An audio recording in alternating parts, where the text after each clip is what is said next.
Hello everyone, so today we are going to talk about taking history of patient in detail. Medical history is important because, when we have more information about a patient's medical history, health professionals can deliver the most appropriate and effective treatment or support for their concerns.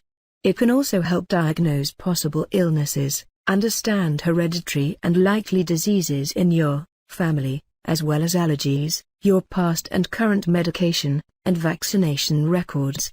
So let's start today's lecture. So the title of today's lecture is, Examining a Patient with Strabismus, Taking a Detailed History. Strabismus patients may arrive with a variety of non-specific symptoms or due to an unintentionally observed ocular distortion. Using an open question to start tends to encourage the patients to elaborate on exactly why they sought this appointment. Some may have noticed their eyes drift in, some out or vertically up or down. They may feel it limits their social interaction or career prospects. Others may have noticed double vision, but may struggle to describe it, so using terms like blurred vision instead. Some patients may have not noticed any symptoms themselves, but were informed of their deviation by friends, colleagues or optometrist. Now next question you will ask to the patient is, when was this first noticed? How has this changed over time? The majority of long-standing strabismus is congenital, or noted in the first few months of life, but it may initially be latent, and only decompensate later in life, and thus patients only become aware of it as they grow older. Rarely it may be a true, acquired form of strabismus, and in those cases, diplopia is a useful symptom to inquire about. Prior sickness, fever, trauma, surgery, and blood loss may all be associated with the abrupt emergence of strabismus. Key point is, when someone comes with sudden onset of diplopia, especially if of acute onset, is a red flag, and the possibility of an underlying neurological cause should be strongly considered. Now another key thing you are supposed to notice is the direction of eye. Does it affect one eye or both? The patient may be unsure whether the eye turns in or out. It is important to also inquire whether the deviation is in only one eye or affects both. Alternating squints affect both eyes, while in constant squints the same eye drifts all the time. Then, ask to the patient, when is the squint most noticeable? Is there anything that makes it clearer? Is there anything you can do to improve it? People notice squint more often when their fusional reserves are diminished, or when they are not actively concentrating on a target.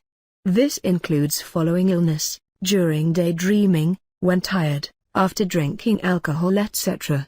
The fixation distance may also affect when the squint is more obvious, for example, convergence excess when he looks at near things, or distance excess when daydreaming or gazing into the distance. Now, must ask to that person about any associated symptoms with it.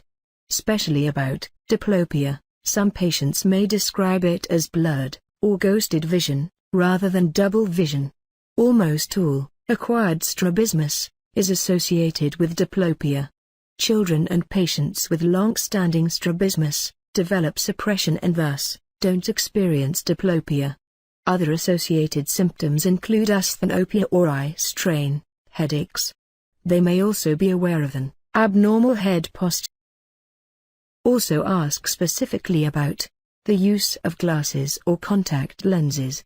At what age were they prescribed, and how long have they been worn for?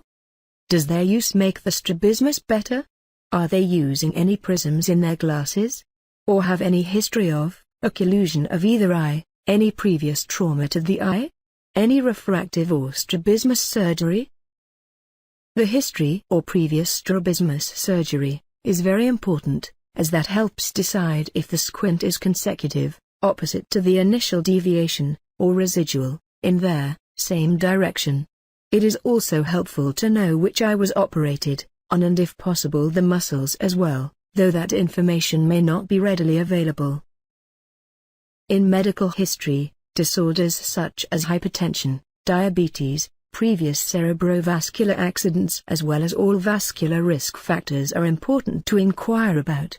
These are especially important in order to ascertain causation, in cranial nerve palsies, and also to decide on suitability for surgery if indicated. Most vascular nerve palsies recover in the first 6 months, and therefore only require observation, or non-invasive treatment. Other systemic conditions to be ruled out include hyperthyroidism, myasthenia gravis. In family history we need to know about the following: strabismus, high refractive errors, amblyopia. That's it for today. Thank you.